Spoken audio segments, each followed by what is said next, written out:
Assalamualaikum warahmatullahi wabarakatuh. Halo semua, selamat siang dan selamat datang di Company Visit Gojek dari EDE Laboratory.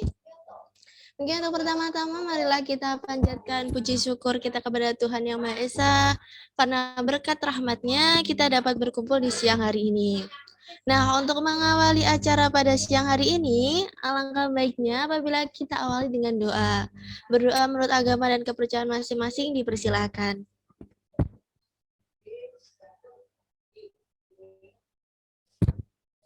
Berdoa dicukupkan. Oke, boleh nih buat teman-teman yuk on cam dulu ya. Silakan diposisikan kameranya, yang belum on cam silakan untuk on cam ya buat teman-teman. Yuk buat teman-teman bisa untuk on cam ya. Oke, dengan sangat antusias nih teman-teman. Perkenalkan, saya Nurul Dayati sebagai MC pada siang hari ini. Gimana nih kabar teman-teman? Apa kabar teman-teman? Baik ya? Bisa dong dijawab, apa kabar teman-teman? Oke, semoga teman-teman dalam keadaan sehat semua ya. Nah, di Company Visit Gojek kali ini kita akan membahas tentang manajemen data dalam mendukung pengelolaan layanan. Gimana nih, gimana? Penasaran kan pastinya? Nah, oke, tapi sebelum kita beranjak nih ke pengen tahu nih tentang di Gojek tentang ngapain aja gitu. Nah, sebelum itu kita akan ada sambutan yang akan disampaikan oleh pembina Lab EDE kepada Bapak Fakih, dipersilahkan.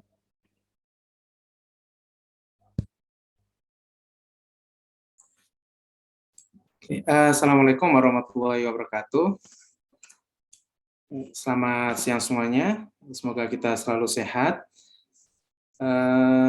Alhamdulillah siang ini kita bisa bertemu kembali untuk mengikuti salah satu kegiatan yang sudah kita rancang sebelumnya, yakni visitasi industri atau company visit di Gojek.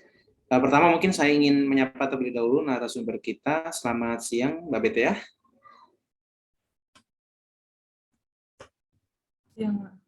Ya, salam kenal Mbak. Terima kasih telah menyempatkan hadir di acara kami.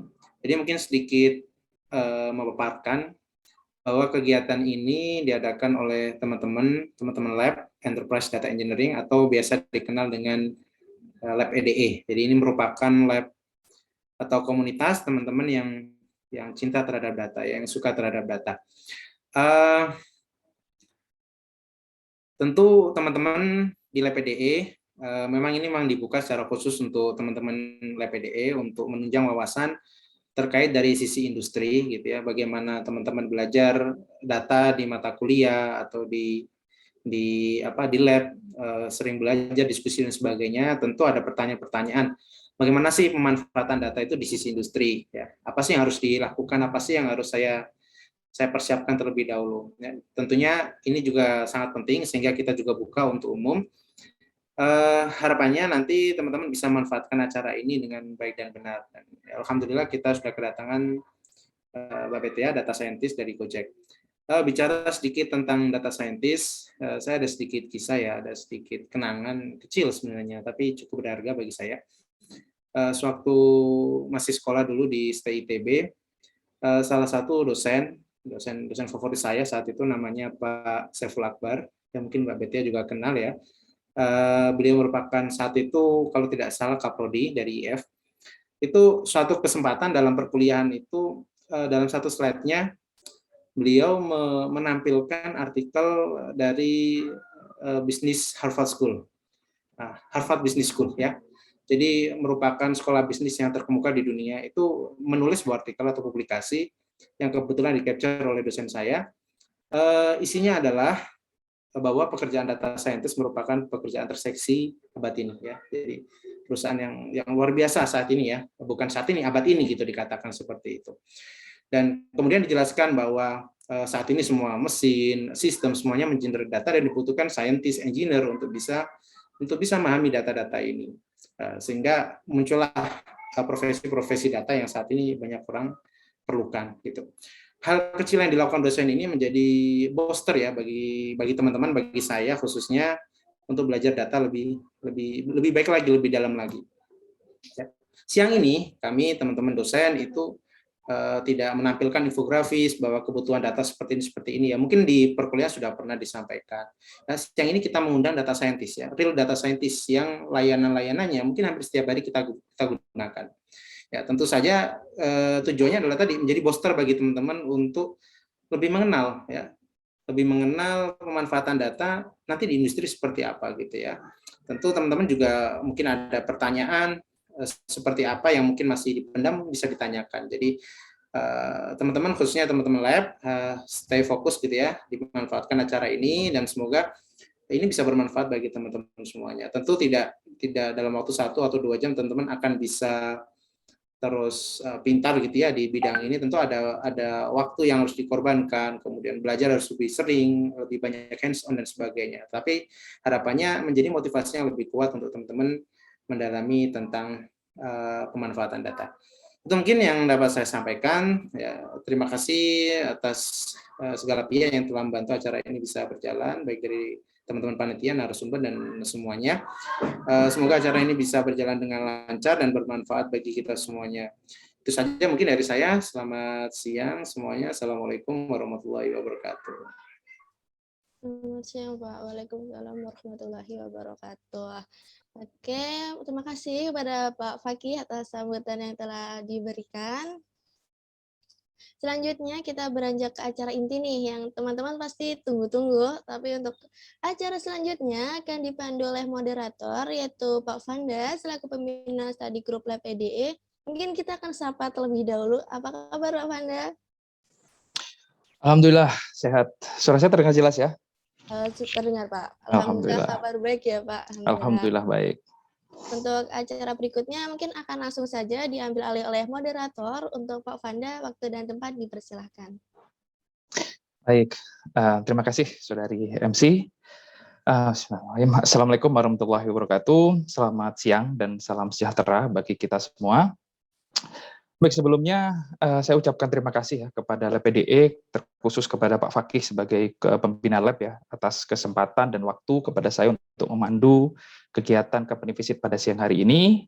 Dan juga saya ucapkan selamat datang dan bergabung ya, barangkali ada Bapak Ibu dosen di lingkungan Fakultas Rekayasa Industri yang sudah bergabung di kegiatan ini. Dan tentunya saya juga mengucapkan selamat datang dan bergabung bagi mahasiswa, bagi teman-teman mahasiswa yang tergabung di dalam Lab Enterprise Data Engineering maupun yang dari luar EDE, Prodi Sistem Informasi Telkom University.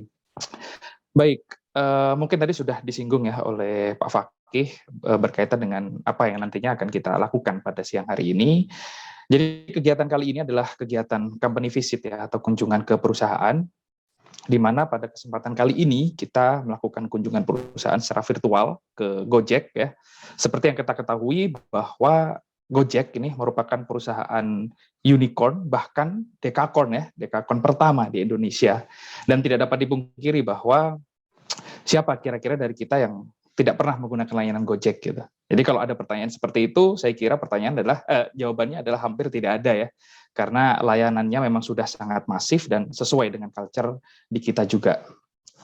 Baik, mengenai tema pada siang hari ini adalah tentang data utilization for services improvement at Gojek atau pemanfaatan data untuk peningkatan layanan pada Gojek. Memang seperti yang disinggung oleh Pak Fakih tadi bahwa data saat ini itu sudah menjadi main actor ya, main actor dalam segala bidang. Dan sekarang saat ini kita akan belajar bagaimana suatu data itu dapat dimanfaatkan kemudian diolah begitu ya, diolah menjadi suatu informasi yang penting khususnya bagi peningkatan layanan kepada customer di Gojek itu sendiri. Dan sepertinya tadi sudah disapa oleh Pak Fakih ya, sepertinya sudah hadir juga di tengah-tengah kita ini Ibu Betea Davida ya, seorang data scientist yang bekerja di Gojek. Jadi kalau tadi Pak Fakih menyapa, mungkin saya juga izin menyapa beliau terlebih dahulu ya, sebelum saya memperkenalkan siapa nih sebenarnya beliau begitu ya. Oke, saya izin untuk menyapa beliau dulu. Selamat siang Bu Betea, bagaimana kabarnya hari ini Bu? Baik, Pak. Baik, alhamdulillah ya, baik ya, luar biasa. Oke, baik.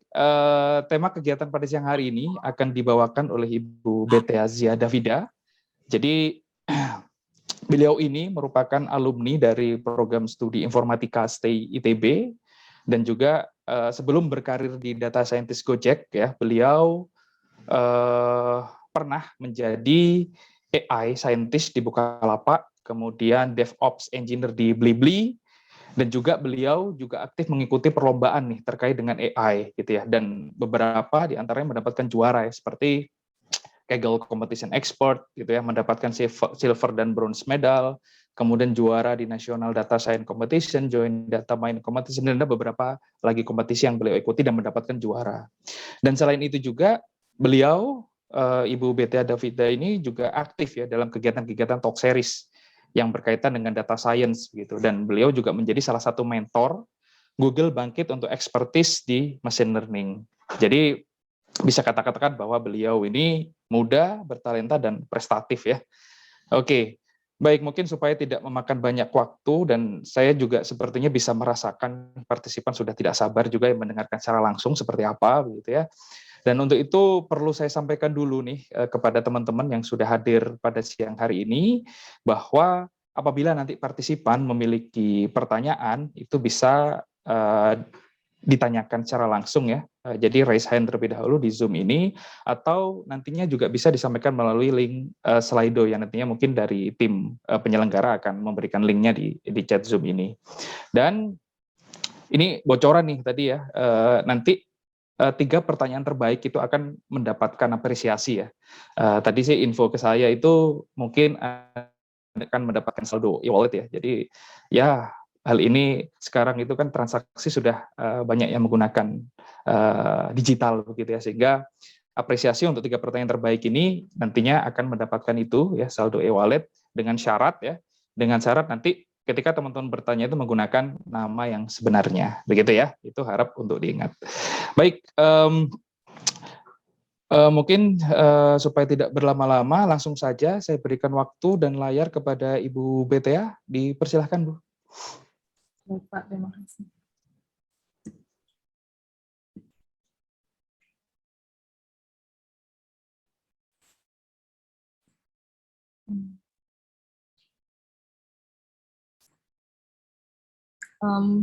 Apakah slide-nya sudah terlihat? Sudah. Sudah. Ya. Terima kasih atas perkenalan dan pembukaannya untuk Pak Vanda. Jadi di sini pengen menjelaskan gimana penggunaan data di Gojek untuk service improvement. Jadi saya mulai aja presentasinya. Jadi seperti yang tadi sudah diperkenalkan oleh Pak Vanda, saya udah jadi data scientist di Gojek selama 2 tahun lebih sekarang. Kalau misal mau reach out atau mau tanya-tanya atau mau kontak, bisa semua handle saya, Betia Davida, email ataupun sosial media. Jadi kalau misal ada pertanyaan lebih lanjut bisa kontak ke situ. Nah, jadi objektif dari talk saya hari ini adalah yang pertama kita tahu in a nutshell gimana sih data scientist di Gojek. Terus step by step kita tuh nyelesain masalahnya kayak gimana, dan contoh real life problemnya tuh kayak apa gitu. Jadi kita jadi harapannya adalah kalian punya gambaran kayak oh jadi gitu ya kerjaannya jadi data scientist di Gojek. Oh jadi gitu jalan pikirannya kalau misal menemukan permasalahan gitu. Nah, ya mulai dari data scientist tuh kayak kerjaannya ngapain dan di Gojek sendiri ngapain. Yang pertama mungkin kalau misal ada yang masih kurang familiar, jadi mungkin saya bahas sedikit. Jadi sebenarnya data sendiri itu apa sih? Data tuh sebenarnya apapun kayak fakta, statistik. Ini berdasarkan Oxford Dictionary ya. Jadi kayak fakta, statistik apapun yang ada di dunia ini yang akhirnya nanti bisa dianalisis kayak gitu. Contohnya secara real life, kayak misal kalian pagi itu buka Instagram gitu. Instagram ada fotonya, ada username-nya, ada like-nya berapa, komennya berapa. Nah, semua hal itu data. Jadi kayak misal kalian ngepost foto A pada tanggal 4 Desember jam 12, dikomen oleh user ini, terus di-like oleh user ini, itu semua kan fakta yang bisa kita analisis kan. Jadi semuanya itu basically kayak kita tuh dari bangun tidur sampai tidur tuh pasti bersinggungan dengan data. Apalagi sekarang kan kita biasanya apalagi kayak misal school from home kayak gini atau work from home kan kita biasanya pegang HP 24 jam tuh. Kayak misal kuliah gitu, misal kan biasanya kan suka gitu ya, kayak misal kadang sambil main HP atau apa gitu. Nah, jadi itu semua yang kita lakukan basically di manapun, misal kita kuliah ada video itu juga termasuk data kayak gitu. Jadi semua basically dari bangun tidur sampai tidur tuh kita pasti akan bertemu sama data ini. Nah, benar banget kata Pak Fakih tadi, jadi kalau misal zaman sekarang itu data tuh sedang explode banget, kayak benar-benar sedang banyak banget. Jadi di 2015 data 2 tahun terakhir tuh lebih dari seumur hidup data yang ada di dunia ini. Jadi kayak benar-benar sekarang tuh lagi ada data disruption. Jadi benar-benar data tuh sekarang sedang marak-maraknya karena kan sekarang apa-apa digital kayak gitu. Nah, jadinya kayak gitu. Secara singkatnya data tuh kayak gitu. Nah, kalau data di Gojek sendiri ya sama. Jadi kalau misal kalian kalau misal kalian buka sebuah aplikasi kan pasti dia nge-get data dari suatu sumber kan, yang dimana sudah disiapkan oleh misal data engineer gitu. Nah, nge-get data kayak gimana? Jadi misal nih kalian, kalau misal developer ngoding kan pasti misal pick up location di sini. Ini tuh kayak ini kayak misal kita di sini tuh cuman ngasih variabel pick up location, nanti kan dia bakal nge-get data, oh pick up location-nya di mana nih. Nah, jadi hampir semua hal-hal yang ada di aplikasi apapun yang kalian punya tuh semua pasti nge-get data dari suatu tempat kayak gitu. Nah, jadi kalau di Gojek sendiri jadinya datanya banyak banget tuh kan, misal kalian buka aplikasi Gojek aja pasti udah langsung nge-get tuh, oh nih user ini GoPay-nya berapa ya, terus langsung ditampilin gitu kan pertama kalian buka aplikasi Gojek pasti yang kelihatan GoPay sama pilihan aplikasi. Nah, itu langsung nge-get data yang, jadi semua data tuh harus disimpan supaya nantinya bisa ditampilin di aplikasi kayak gitu. Nah, misal nih contoh kalian order GoRide. Nah, kalian order GoRide kan pasti ada pick up location-nya, ada destination-nya, ada price-nya berapa, terus drivernya siapa, kayak gitu semua kan, foto drivernya juga ada kan. Nah, itu jadi semua kan pasti akan disimpan, kalau nggak disimpan nggak bisa ditampilin dong. Nah, oleh sebab itu makanya semuanya disimpan dan akhirnya akhirnya kita bisa tampilin di sini. Jadi datanya bisa dari pick up location, destination-nya, harganya. Jadi kan ada datanya banyak banget tuh, ada yang teks, ada yang angka, ada yang gambar, foto driver, atau misal di GoFood datanya mungkin foto makanan, harga makanannya, terus drivernya juga kayak gitu kan. Jadi kayak benar-benar banyak banget.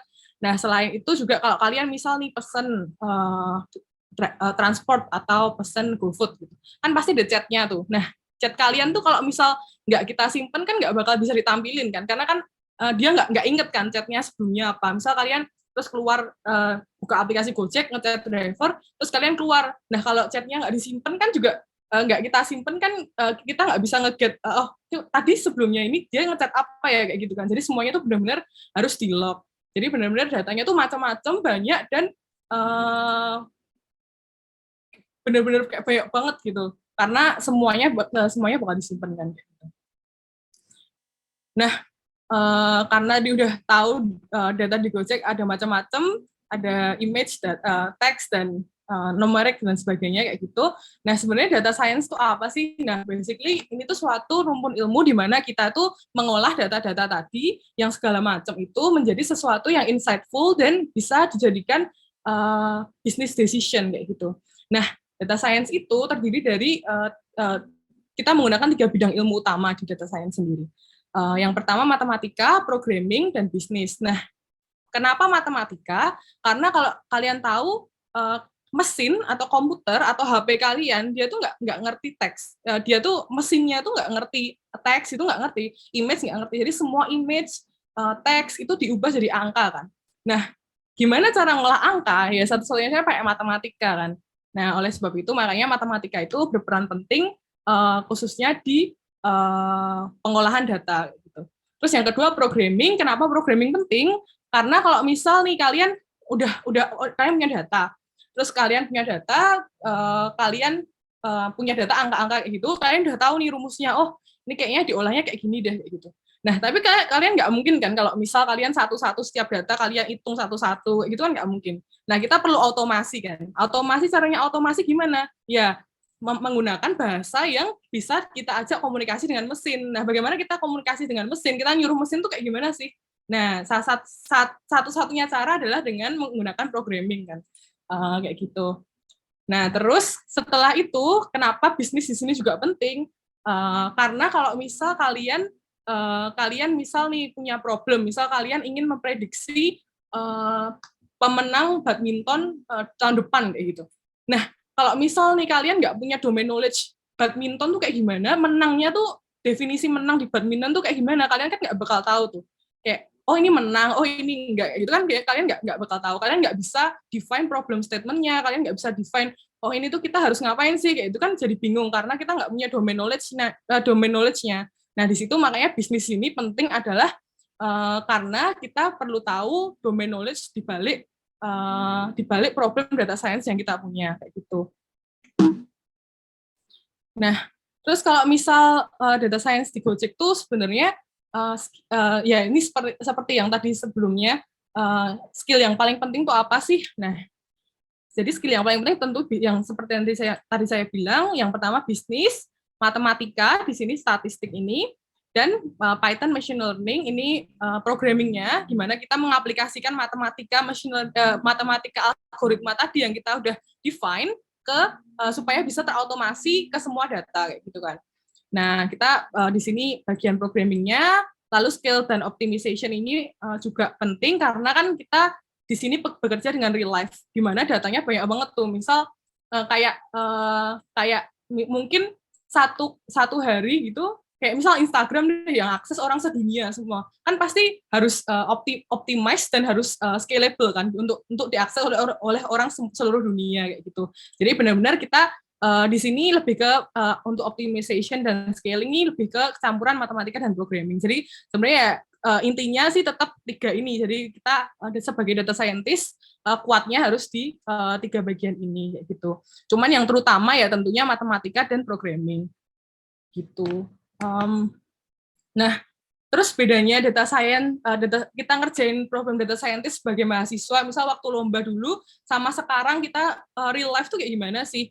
Nah, bedanya adalah kalau kita real life sekarang, problem kita lebih applied, kita harus collaboration dan harus scalable. Kayak yang tadi saya bilang harus scale dan optimization-nya harus bagus. Nah, yang pertama applied. Kenapa applied itu salah satu yang membedakan? Karena kalau misal nih kalian misal lomba data science atau misal kalian ngerjain suatu problem data science dari kampus, misal tugas besar atau apa gitu. Nah, kalian dikasih data, kalian udah dikasih problem statement-nya, oh kita mau memprediksi penjualan setiap bulan kayak gitu. Kalian udah diprediksikan, udah dikasih data nih, oh nih datanya ya, harganya ini, orang yang beli biasanya segini kayak itu. Ini datanya, kalian tinggal bagus-bagusan akurasi dan kayak presentasi kan, mempresentasikan itu kayak gimana. Nah, berbeda dengan di real life, kita nggak tahu, kita cuma tahu oh ada problem ini, tapi semua yang mendefine dari awal sampai akhir sampai deployment itu bahkan juga tetap masih kita kayak gitu. Nah, jadi kayak benar-benar dari misal kita cuma dikasih tahu oh kita tuh pengen ini loh, pengen bisa lihat apa aja nih komen dari driver kayak gitu. Nah, kan untuk dari situ ke akhirnya itu kita semua yang mendefinisikan, nggak seperti kalau misal kita punya tugas atau lomba, kan itu kayak semua sudah didefinisikan buat kita. Istilahnya kalau misal di real life tuh kita yang nyiapin makanannya, kita yang dulang diri sendiri, kita yang nyuapin diri sendiri, kita yang melakukan semuanya. Tapi kalau misal lomba atau tugas tuh biasanya kayak udah diirisin, udah diblenderin, kita cuma tinggal makan kayak gitu. Istilahnya kayak gitu sih. Jadi kayak benar-benar kita tuh benar-benar ngerjain semuanya kayak dari awal sampai akhir. Terus yang kedua collaboration. Nah ini jadi kita sebagai role data scientist tuh nggak bisa kerja sendiri karena kita udah mengerjakan end-to-end data science pipeline sendiri. Nah kan nggak mungkin tuh dari awal pengumpulan datanya, gimana kita ngelognya, gimana kita nyimpen di data warehouse, semuanya kita kan nggak se-superhero itu. Nah, jadi makanya kita butuh orang lain juga nih. Jadi kayak misal terutama data engineer sama machine learning engineer itu yang paling dekat sama data science.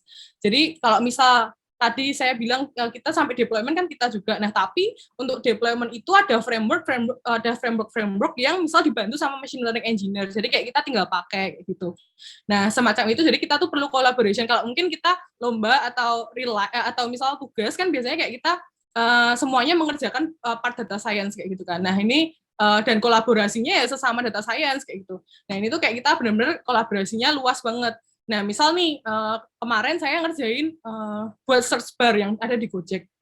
Nah, itu tuh kan karena itu benar-benar related sama engineer-nya, karena kan itu developer-nya juga perlu, jadi mereka tuh juga ngasih, kayak misal limitation latensinya berapa, terus, oh kira-kira request per detiknya tuh berapa sih orang yang ngakses search bar-nya itu.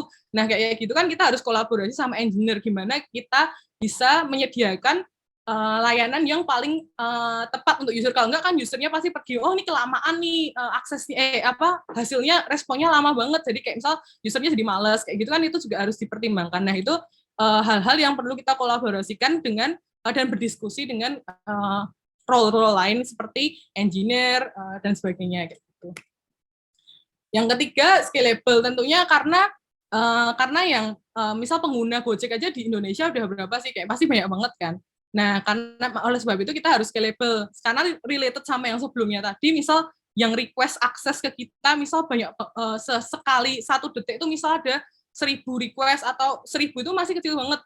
Misal kayak jutaan request kayak gitu. Itu kan pasti kayak kita kalau misal nggak bikin sistem yang scalable, terutama di bidang prediksinya atau data science-nya, pasti kan bakal lemot banget kan, lemot dan mungkin time out terus. Jadi kayak nggak istilahnya mau membenarkan, mau mengimprove customer service kok malah customer service-nya malah mati kayak gitu kan, istilahnya kayak gitu, kayak kita mau membenarkan kok malah down. Nah, itu kan juga nggak boleh kayak gitu. Jadi kita benar-benar harus bikin sistem yang scalable. Kalau misal nih kita misal kita ngerjain tugas atau lomba, itu biasanya kan kita bagus-bagusan akurasi aja gitu. Pokoknya yang dinilai kan akurasi sama presentasi kayak gitu kan. Bagus-bagusan akurasi. Nah, di sini tuh walaupun akurasinya, misal kita lomba pakai model deep learning 1000 epoch kayak gitu, kayak benar-benar kayak kompleks banget kayak gitu.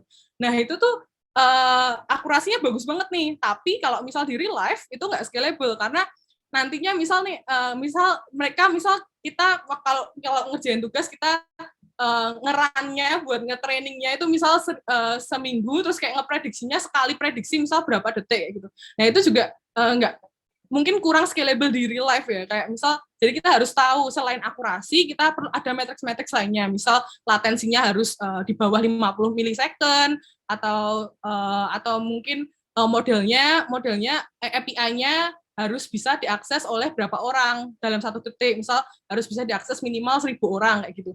Nah, kayak hal-hal tersebut tuh perlu diperhatikan selain akurasi dan kebagusan dari si modelnya sendiri. Jadi misal kita pakai logistic regression sama misal XGBoost, tapi misal XGBoost-nya selisihnya cuma sedikit, tapi XGBoost kan lama banget tuh, kayak kan dia boosting kayak gitu.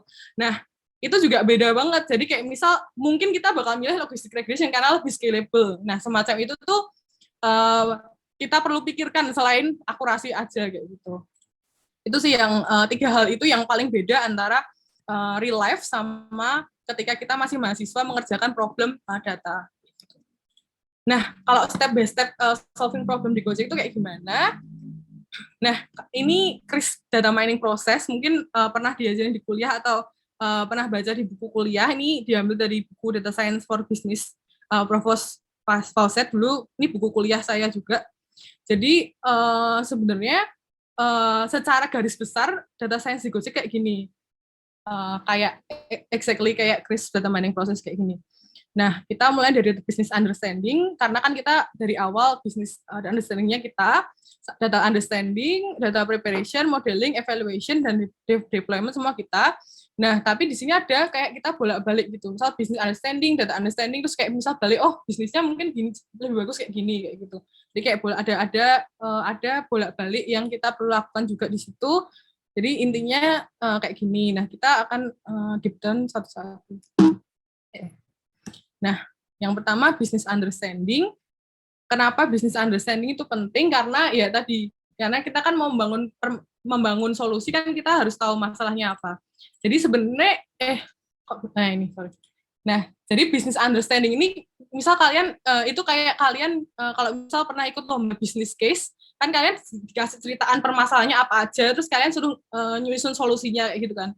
Nah, itu semacam itu di business understanding itu yang kita lakukan. Jadi basically kita membuat problem statement-nya apa, kita membuat objektifnya apa, matriksnya apa, in scope-nya apa, out of scope-nya apa. Jadi kayak benar-benar dokumen project yang biasanya kalian mungkin pernah buat. Nah, exactly kayak gitu. Jadi kayak kita benar-benar define semuanya, misal user story-nya apa, oh kita pengen selesaiin ini, kayak gitu. Requirement-nya apa, jadi kayak kita bikin dokumen untuk menyelesaikan ini, dan kita nantinya bakal berdiskusi juga sama business people yang request, yang kasih kita problem, kayak gitu. Jadi kita diskusi, oh kalau misal solusinya gini, gimana, acceptable nggak buat orang bisnis, kayak gitu. Nah, di sini mungkin ya itu yang beda seperti yang saya bilang tadi, most problem are ambiguous. Jadi hampir semua problem itu ambigu. Jadi nggak ada yang kayak, oh iya ya, ini kalian prediksi ini ya, datanya ini, fiturnya ini, gitu nggak ada. Most of the time nggak ada.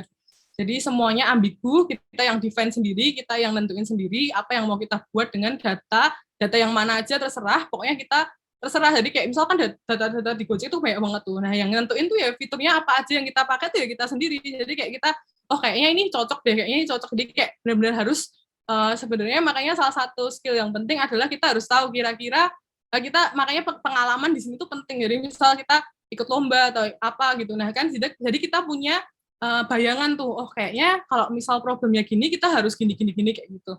Nah ini tuh makanya karena itu salah satu problemnya tuh hampir semua problemnya tuh ambigu kayak gitu. Jadi kita harus mendefine sendiri. Nah, dari business understanding ke data understanding ini harus bolak-balik. Kenapa? Karena bisa bolak-balik. Kenapa? Karena kita kan ngecek dulu nih, oh data availability kita tuh apa nih? Kita punya data apa aja? Oh kayaknya kalau misal kita nyelesain masalah dengan solusi A, nggak akan visible deh. Kenapa nggak akan visible? Karena datanya nggak ada. Kita belum nge-log nih data yang itu, gitu. Nah semacam itu. Nah itu kan harus juga dipertimbangkan. Jadi makanya mungkin kalau misal data availability-nya kurang, nggak ada gitu. Nah, kita balik lagi ke business understanding. Kita coba define ulang nih. Oh, kayaknya solusinya mending kayak gini aja deh kayak gitu.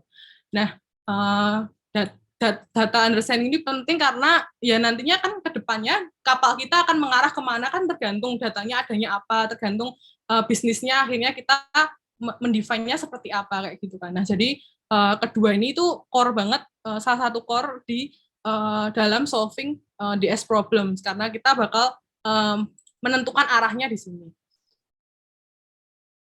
Nah, yang ketiga adalah data preparation. Basically yang kita lakukan di sini adalah tentunya cleaning data. Yang paling utama cleaning data, karena kan data yang kita dapatkan kan pasti masih mentah gitu. Jadi kayak udah di-log sama data engineer, tapi kan masih kotor, masih kayak perlu kita lakukan sesuatu di situ. Nah, jadi makanya di sini ada data preparation supaya datanya tuh siap untuk nantinya kita masukkan ke model. Nah, kenapa butuh data preparation? Ini ada satu istilah yaitu garbage in, garbage out. Jadi kalau kalian masukin sampah ke sesuatu, keluarnya bakal sampah kan. Jadi nggak mungkin kalian masukin sampah, keluarnya buah. Nah, itu kan nggak mungkin. Oleh sebab itu, makanya di sini data preparation itu penting untuk agar supaya kita masukin hal yang bagus ke dalam model kita, supaya nanti keluarnya pun bagus, kayak gitu. Nah, salah satu contohnya kayak gimana untuk garbage in, garbage out ini, misal kayak gini, misal kalian punya data, misal kalian punya permasalahan adalah kalian pengen kita pengen mengetahui kira-kira kuota yang tepat untuk masuk ke suatu taman tuh berapa kayak gitu ya misalnya. Kita punya data tanggal dan jumlah kunjungan kayak gitu. Kalau misal kita masukin ke model cuma tanggal sama jumlah kunjungan doang, modelnya kan bakal pusing ya, kayak misal terus tanggal terus dia harus ngapain kayak gitu, dia kan nggak tahu. Nah tapi mungkin kalau misal kalian dari tanggal itu kalian misal ngambil, oh ini tuh tanggal weekday, ini tanggal weekend, oh ini tuh bulan libur nih, bulan summer atau bulan winter kayak gitu kan, kalian bisa dapat fitur-fitur baru yang lebih berguna untuk modelnya. Jadi modelnya bisa membedakan, oh naiknya itu pas winter, oh naiknya itu pas summer, oh naiknya itu pas weekend, pas weekday itu sepi. Nah jadinya nantinya kalian bisa prediksinya tuh jadi lebih akurat dengan itu. Nah, makanya itu data preparation ini penting buat salah satunya kayak gitu. Contohnya, selain cleaning ya. Cleaning juga penting karena mungkin ada data-data yang misal outlier atau sesuatu yang misal misal kalau teks misal kayak ada stop words-nya, atau misal orang sekarang kan misal kalau di mana-mana kan kalau ngetik kan hurufnya banyak banget, misal iya A-nya 5 gitu kan. Nah, hal-hal kayak gitu juga misal kan jadi kayak karena kita representasinya angka, jadi iya A-nya 1 sama A-nya 5 kan beda tuh representasinya. Nah, makanya kayak gitu itu perlu diperbaiki kayak gitu di sini. Gitu. Nah, setelah itu ini core keduanya dari data science solving-nya adalah membangun modelnya tentunya. Ini kan karena core-nya dari data science biasanya emang predictive modeling ini ya. Nah, jadi kita di sini dari data yang sudah kita bersihkan, data yang sudah bagus, kita udah engineering, kita masukkan ke dalam model yang kita bangun. Nah, di sini tuh kita basically mendesain model apa yang cocok nih buat membuat data ini. Karena kan sebenarnya model tuh banyak banget tuh. Misal klasifikasi aja ada yang pakai decision tree, ada yang pakai logistic regression, kayak macam-macam way of solving-nya kayak gitu. Dari si modelnya, approach-nya macam-macam banget. Nah, di sini tuh makanya kita perlu tahu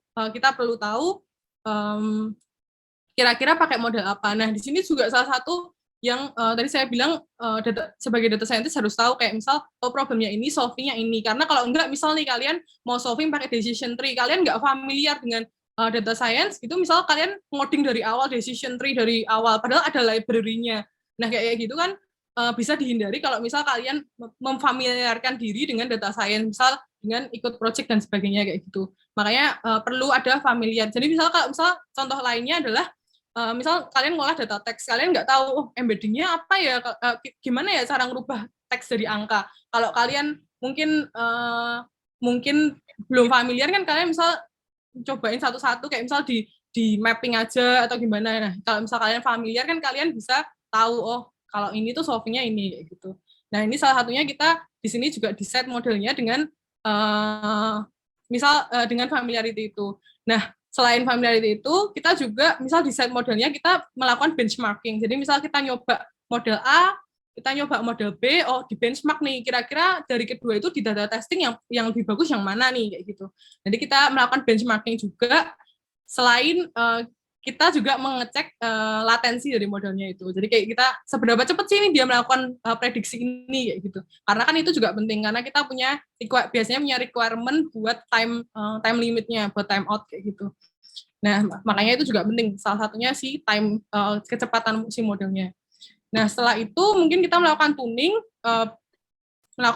di sini kayak biasanya hiperparameter dari si modelnya. Kalau misal bisa jadi lebih bagus, kita tuning.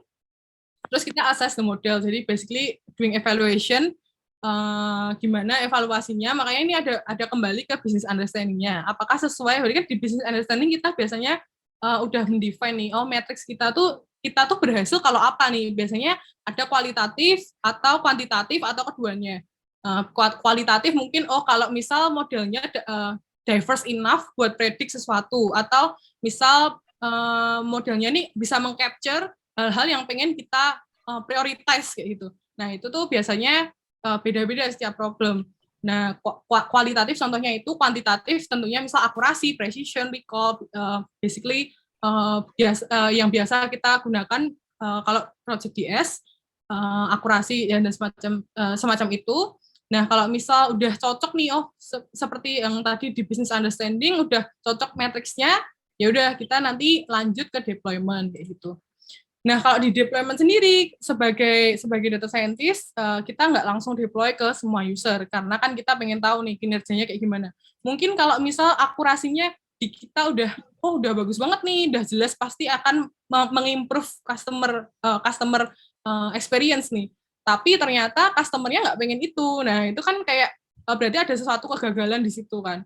Nah, makanya kita harus nanti analisis hasilnya dari eksperimen itu tadi. Nah, kalau misal emang eksperimennya signifikan dan berimpact ke usernya, baru kita akhirnya deploy ke 100% kayak gitu.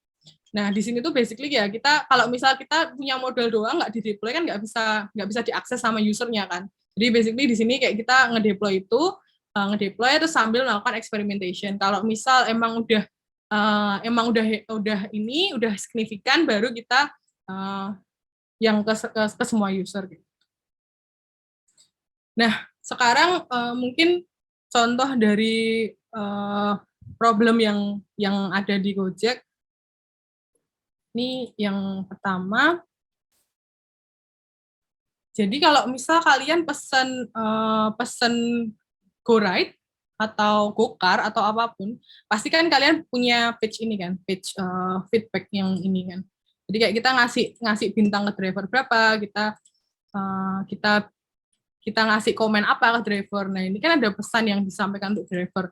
Nah, itu tidak cuma ada di kalian, tapi it goes both ways. Jadi di driver juga ada. Jadi di driver juga kita punya lembar kayak gini, exactly like this. Jadi kalian tuh sebenarnya juga punya nilai sebagai customer. Kalian tuh customer yang baik atau enggak kayak gitu. Jadi dua-duanya tuh ada nilai driver dan nilai customer, dua-duanya ada. Jadi it goes both ways. Jadi di sini tuh kita punya pesan untuk drivernya. Jadi kita mau ngasih pesan drivernya tuh kayak gimana. Misal drivernya sombong atau apa. Nah itu bisa drivernya baik gitu. Nah, itu juga si drivernya juga bisa ngasih nilai ke kalian. Jadi misal kalian, oh ini apa namanya, customer-nya salah, naruh PIN-nya salah, jadi saya harus lebih jauh atau apa gitu. Nah, di sini dari problem ini, business understanding-nya sebenarnya adalah kan di setiap hari itu Gojek punya jutaan booking kan, jutaan booking. Nah, dari jutaan booking itu berarti ada jutaan feedback dong dari driver ataupun dari customer. Nah, biasanya kita tuh pengen salah satunya kita pengen membantu driver supaya kita bisa menyelesaikan permasalahan yang dia keluhkan, yang beliau ini keluhkan di page customer feedback-nya itu. Nah, padahal tapi ada 5 juta, misalnya ada 5 juta booking nih sehari. Terus gimana sih caranya kita bisa menemukan pain point apa yang dipunyai driver, masalah apa yang driver bilang di situ tanpa kita scroll satu-satu. Nah, awalnya tuh sebelumnya kita benar-benar lihat satu-satu. Kayak oh ini paling sering diomongin tuh ini, atau misal drivernya ditanyain terus kayak kita lihat nih, oh iya bener ini. Jadi kayak bener cuma targeted analisis aja kayak gitu. Enggak yang kayak kita lihat dari semua ada permasalahan apa aja. Jadi benar-benar cuma targeted aja. Kalau misal ada yang protes atau apa baru kita analisis. Nah, di sini tuh kita pengen kan, kita kan pengen ya kayak menyelesaikan semua masalah gitu. Jadi kita bisa dapat gambaran kira-kira next step-nya ke depannya tuh kita bakal kayak gimana supaya both driver and customer happy with our application kayak gitu basically.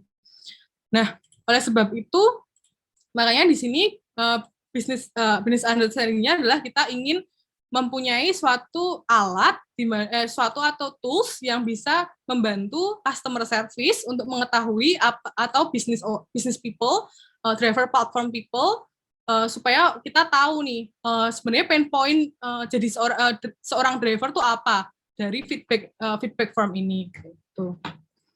Nah, jadi terus data understanding-nya, jadi data apa sih kira-kira yang kita punya buat ini?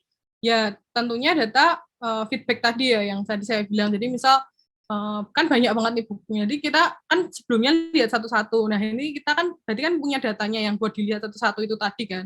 Nah jadi kita lihat nih misal oh ya ini terima kasih ibunya baik dan ramah. Udah salah titik ngeyel terus jutek, orangnya mabuk muntah-muntah. Jadi kayak benar-benar banyak banget macamnya. Nah kita kan pengen tuh meng-capture semua problem yang kemungkinan ada di setiap di booking di setiap transport. Soalnya salah satunya ini targeted analysis yang dilakukan di data ini itu yang menghasilkan GoCar L. Kalau kalian tahu kan ada GoCar sama GoCar L kan. GoCar L tuh ada karena driver banyak yang mengisi feedback adalah satu car kok banyak banget orangnya. Nah, oleh sebab itu makanya akhirnya ada decision buat membuat GoCar L di mana yang bisa memuat orang lebih banyak. Nah, contohnya salah satunya yang decision yang diambil dari analisis ini itu adalah itu. Nah, makanya itu kan tapi kan itu kita baru tahu setelah ada yang come up with itu kan. Karena itu kan targeted analysis doang. Nah, kita pengennya supaya ada solusi-solusi kayak tadi itu di berbagai masalah yang ada. Karena kan kita nggak tahu, karena kita nggak scroll satu-satu, kita nggak lihat, kita nggak melakukan analisis di bidang lain kecuali yang kita pengen gitu kan. Nah, kita tuh tujuannya di sini tuh kita pengen ngelihat kira-kira ada problem apa aja sih di driver, pain point-nya apa, supaya kita selain yang tadi Gokara, kita bisa menemukan solusi-solusi lain yang bisa nge-smoothin booking yang ada di aplikasi kita kayak gitu. Nah, jadi objektifnya kan kita pengen tahu kira-kira pain point drivernya itu apa, dan gimana kita membantu driver platform team untuk mengetahui kira-kira apa yang bisa mereka, decision apa yang bisa mereka lakukan dari situ kayak gitu. Nah, gimana caranya kita meng-accomplish objektif? Tentu melakukan yang tadi step-step selanjutnya, yaitu data preparation, modeling, evaluation, dan deployment basically. Nah, yang pertama data preparation, yang tadi seperti saya bilang, jadi processing the data, karena kan ini datanya teks ya, jadi kayak kita feature engineering-nya pun related sama teks kayak gitu. Jadi enggak yang misal tadi kayak ngambil sesuatu dari tanggal dan sebagainya kayak gitu. Jadi kita basically punya kayak misal kita remove the stop word, jadi kita punya kayak apa ya, panduan gitu, kayak panduan kayak kira-kira teksnya ini tuh perlu dibersihinnya tuh kayak gimana kayak gitu. Nah, kita misal removing numbers, demodifying, karena kan biasanya ada emot-emotnya, di mana emot nggak terlalu relevan di kasus ini. Terus redundant letters, merging words with same meaning. Jadi basically ada beberapa words yang mungkin meaningnya sama, tapi orang ngomongnya beda, karena kan driver kan ada yang kebanyakan dari daerah gitu kan, ya nggak kebanyakan sih, tapi maksudnya ada yang dari daerah, jadi mereka ngomongnya pun pakai misal bahasa Sunda atau bahasa Jawa. Nah, itu ada beberapa hal yang mungkin bisa kita replace kayak gitu. Jadi basically processing the data.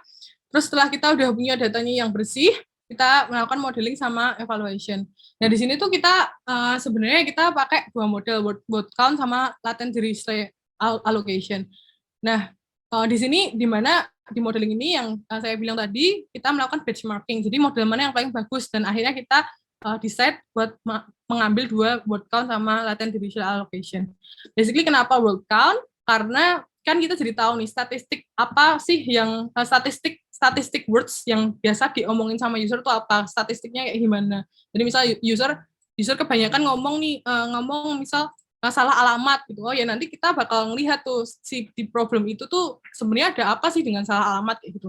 Nah, semacam itu. Jadi di sini kita akhirnya di-set menggunakan word count, karena itu simple juga kan, kayak cuman statistic of the words kayak gitu.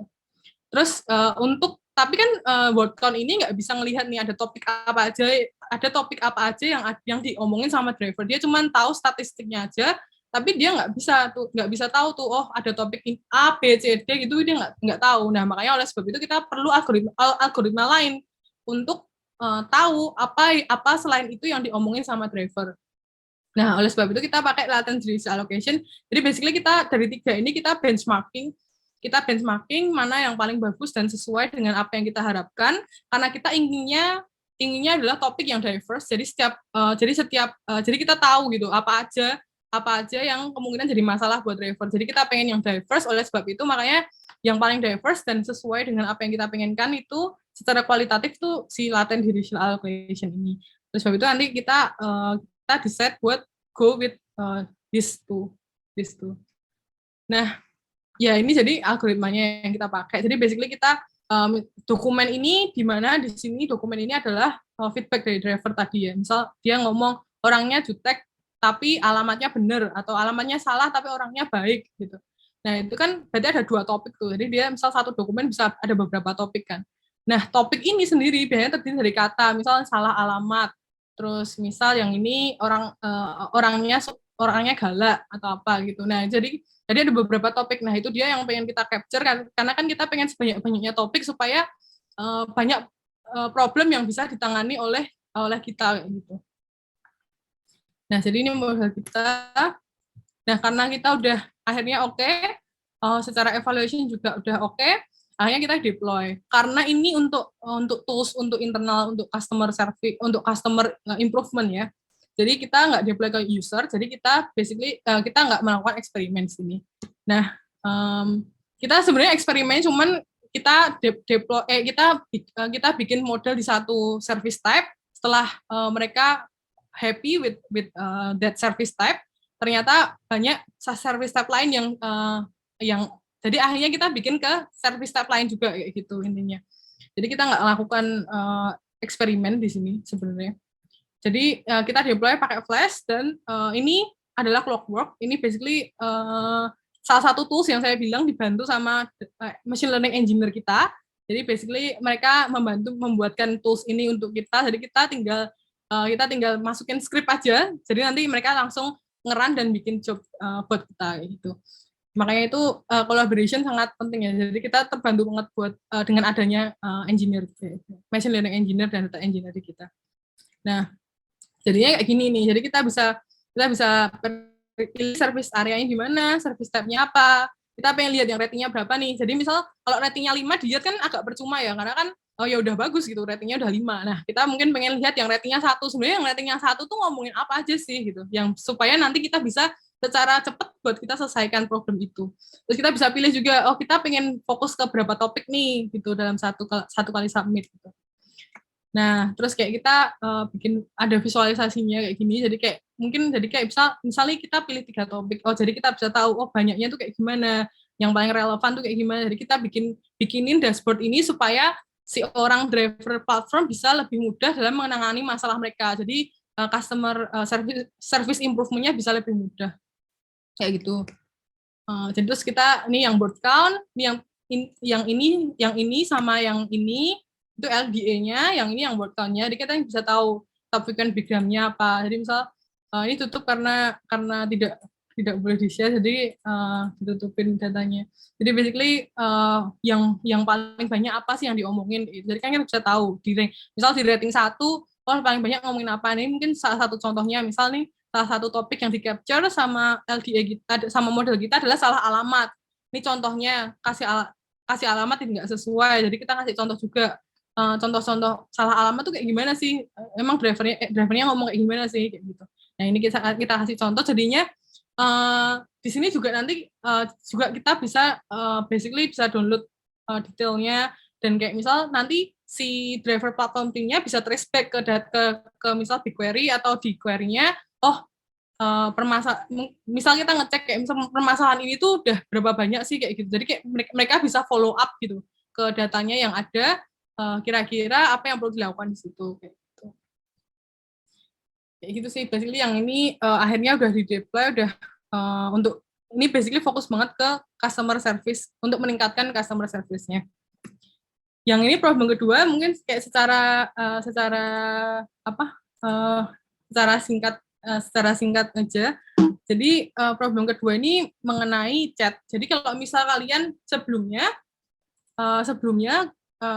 kalau misal ngechat di aplikasi kan kalian ngetik sebelum ada quick chat ini. Kalian ngetik, misal drivernya ngomong selamat sore Kak gitu. Kalian harus ngetik sore gitu. Sesuai aplikasi ya, kalian harus ngetik iya gitu kan. Jadi di sini tuh business understanding-nya adalah kita mau mengurangi typing effort. Kenapa ada typing effort? Padahal kan kita udah ada ini. Kenapa tetap mau kita tetap ini jadi masalah? Karena ini adalah tetap. Jadi ini namanya can message. Jadi ini udah pin selalu kayak gini. Jadi kita pengennya tuh rekomendasi yang dynamic untuk di chatnya itu sendiri. Jadi misal selamat sore Kak, sore gitu, sesuai aplikasi. Jadi dia bisa punya pilihan nih. Oh biasanya orang ini jawabnya apa nih? Ya oke, atau apa. Nah itu jadi kayak kita pengen punya. Jadi kalau misal dari sini kita udah analisis, itu adalah orang-orangnya tetap ngetik. Lah ini kenapa kok udah dikasih ini tetap ngetik? Berarti kan ini masih belum sesuai untuk customer-nya kan. Jadi customer masih belum puas dengan ini. Nah, makanya kita di sini pengen decrease typing effort-nya dari chat ini sendiri gitu. Nah, data understanding-nya ya tentunya kita menggunakan data dari chat itu sendiri ya kan, kita nge-log juga tuh. Kalau misal kalian chat apa ke driver, yang ngirim siapa, jam berapa kayak gitu kan kita nge-log juga. Nah, jadi kayak misal ini datanya kan kita punya tuh, selamat sore Kak, iya sore. Nah, kita udah oh ya berarti datanya buat menyelesaikan masalah ini tuh kita ngelihat dari historical data chatnya tuh kayak gimana gitu. Nah, setelah kita udah tahu Nah, ini juga salah satunya di data preparation ini juga kita melakukan cleaning ya. Tapi ini tadi saya masukkan ke yang ini. Jadi basically kalau misal di sini kayak misal ini sebelumnya kayak huruf besar, terus pakai emot kayak gitu dihilangin, terus kayak kita ubah ini teksnya jadi embedding. Jadi kayak karena tadi yang saya bilang mesin nggak understand teks ya, mereka understandnya angka gini. Jadinya kita namanya di embedding, di translate ke angka yang dipahami oleh mesin kayak gitu. Jadi basically kita karena udah permasalahannya kita pengen mengurangi typing effort dari customer supaya customer lebih happy kan tinggal message aja gitu kan. Nah, terus kita udah ada datanya, kita udah punya karena kan datanya emang jadi ini contoh yang lebih define ya. Karena kan ini udah tahu. Oh, karena kita punya data chat ya udah pakai data chat kayak gitu. Karena kan kita udah jelas gitu. Emang kita memperbaiki si chat ini tadi yang kita udah punya, makanya kan udah dari hasil analisis gitu istilahnya perbaikan ini yang kita mau. Jadi ini udah lebih define, jadi lebih mudah daripada yang sebelumnya tadi. Nah, ini jadi kita udah jadiin angka, akhirnya nanti kita di bagian modeling ini, kita masukin ke model, di mana modelnya bisa nanti akhirnya merekomendasikan memberi bobot ke setiap chat yang ada, yang kita kasih di situ. Jadi misal, bobotnya kalau misal orang selamat sore, bobot dia balas selamat sore itu juga kayak 0,5 deh, 0,6 deh gitu. Terus kayak mungkin dia bisa balas oke juga nih, oh ya oke kasih 0,1. Jadi kayak kita nanti bakal punya rekomendasi yang lebih dynamic sesuai apa yang dikirim oleh driver ke customer-nya. Kayak gitu. Nah, di sini untuk yang ini deployment-nya karena ini ke user, jadi kita melakukan A/B testing. Di mana kalau misal kalian dapat kuliah PropStat, nah itu menurut saya penting banget untuk kalau kalian mau jadi data scientist, karena statistik itu salah satu hal yang sangat penting untuk mendukung data science bekerja ya. Nah, salah satunya untuk melakukan tes di sini. Ini menggunakan A/B testing, jadi kita kayak membagi, misal kita cuman ngasih treatment ini ke, misal kita yang can message yang model awal tadi, yang cuman tetap yang message tetap tadi, misal itu sebagai kontrol kita, terus kayak kita coba ke beberapa user, si model yang baru yang kita develop ini, yang dynamic sesuai dengan apa balasan dari drivernya, gitu. Nah, di sini biasanya di sini makanya yang penting dari PropStat, kuliah PropStat yang mungkin kalian dapat di kampus adalah gimana cara ngetes, gimana sih cara kita tahu hasil tuh signifikan atau enggak gitu. Nah, itu tuh salah satu yang penting di sini. Jadi kayak kita tahu, oh ternyata hasilnya signifikan nih. Oh ya udah kita deploy ke 100% user gitu. Nah, jadi kayak gini nih. Awalnya kan tadi tetap terus kayak awal yang tadi. Nah, ini jadi gini, sore Kak. Oh ya, jadi sore, halo, hi there, I'm at the location. Karena biasanya kita biasanya banyak customer yang langsung, oh saya di sini ya, saya di lokasi ya, saya di lobby ya, kayak gitu. Nah, jadinya ini lebih ganti. Jadi misal sore Kak, dia ngasih rekomendasi ini, posisi di mana dia bisa ngasih rekomendasi, I'm at the location, I'm at the lobby, I'm at the pick up point, I'm at the entrance. Nah, jadi kayak lebih membantu customer-nya kan, jadi dia nggak perlu ngetik, tinggal kayak ngeklik, oh ya ini kayak gitu. Jadi di sini objektifnya pengen ngurangin typing effort, dan it's basically working with this new model kayak gitu. Oleh sebab itu kayak ini udah rilis juga. Nah, kalau misal kalian pengen belajar lebih lanjut dengan pengaplikasian data di Gojek, data science atau data basically data engineer atau apapun di Gojek, ada di sini semua sih, blog Gojek.io tech data. Jadi di sini kalau misal kalian kepo misal gimana sih recommendation di GoFood bekerja, kok mereka bisa tahu rekomendasi makanan yang aku suka, atau misal gimana sih cara data warehousing di Gojek kayak gitu. Nah, itu banyak banget artikel di sini kalau kalian mau. Terus ini tadi ya buku yang tadi saya bilang yang ini benar-benar bahas data science dari high level. Jadi kayak kalian nggak perlu down ke matematikanya dan sebagainya. Kalau mungkin nanti kalian pengen jadi PM atau apa dan cuma pengen tahu data science secara high level, bird view doang, nah ini bisa pakai baca buku ini. Benar-benar kayak high level banget sih, kayak benar-benar jelasinnya kayak kayak asal kita kayak di level yang kita butuhkan untuk bekerja bersama data science, atau misal pengen memahami data science secara in a nutshell, ini bukunya bagus sih. Udah sih, sekian presentasi dari saya. Oke, baik. Terima kasih Bu Petea ya. Wah, ini pemaparan dan penyampaiannya sangat luar biasa menarik ini ya. Jadi kalau bisa diistilahkan itu apa yang disampaikan tadi kalau anak zaman sekarang bilang itu insightful gitu ya. Jadi tidak hanya definisinya tapi real case-nya seperti apa, ini sudah disampaikan di Gojek itu seperti apa gitu ya. Oke, mungkin sebelum kita masuk ke sesi Q&A atau mungkin sesi tanya jawab begitu ya, saya mungkin mohon izin sedikit mensummary apa yang tadi disampaikan ya oleh Bu Betea bahwa kalau terkait dengan Gojek sendiri ini juga sebagai apa itu namanya mungkin refreshment kembali ya ke teman-teman, barangkali ada yang tadi join-nya di pertengahan atau mungkin ya di agak mendekati akhir begitu. Jadi tadi sempat dijelaskan bahwa di Gojek sendiri itu datanya sangat variatif ya. Kamu tidak hanya berupa teks, tapi image dan location itu pun juga ada gitu. Jadi sangat variatif di sana. Kemudian, nah tadi juga disampaikan nih, kalau misal kita ingin menjadi seorang data science, nah itu kira-kira ilmu apa nih yang kira-kira perlu kita pahami begitu ya. Tadi disebutkan kita harus mengetahui yang namanya ilmu matematik gitu ya, yang tadi disebutkan lebih ke arah ke statistik, kemudian programming begitu ya, dan juga ternyata di sini juga ada ilmu bisnis yang perlu kita ketahui juga begitu. Kemudian itu tadi skill yang paling penting ya. Terus kemudian ada beberapa hal yang terkait data science juga disampaikan tadi bahwa data science IT ini itu harus mencakup 3 hal ya. Jadi applied gitu ya. Kemudian ada collaboration di mana data science di sini untuk menghasilkan sesuatu yang baik gitu sesuai gitu ya, itu tidak bisa sendiri, bahkan tadi Bu Betel juga menyampaikan tidak sesuperhero itu gitu ya. Nah, sehingga ada kolaborasi begitu dengan data engineer dan juga machine learning engineer. Terus kemudian juga scalable gitu ya. Nah, scalable ternyata tidak hanya mempertimbangkan akurasi nih. Kalau misal kita berhadapan dengan real case tidak hanya akurasi tapi latensinya itu pun juga harus diperhatikan begitu ya kalau misal kita menjadi seorang data science. Kemudian selain itu tadi juga disinggung nih masalah step by step-nya seperti apa begitu ya, bahwa ternyata untuk menjadi seorang data science itu perlu ada yang namanya end-to-end data science project gitu ya, pengetahuan tentang itu, kemudian business understanding gitu ya, kemudian data understanding, kemudian data preparation, model evaluation hingga ke deployment. Nah, itu yang step by step yang perlu dilakukan sebagai seorang data scientist di Gojek terutama. Kemudian tadi problem nih yang terakhir tadi menjelaskan tentang problem case-nya gitu. Jadi problem case-nya tadi seperti apa begitu ya.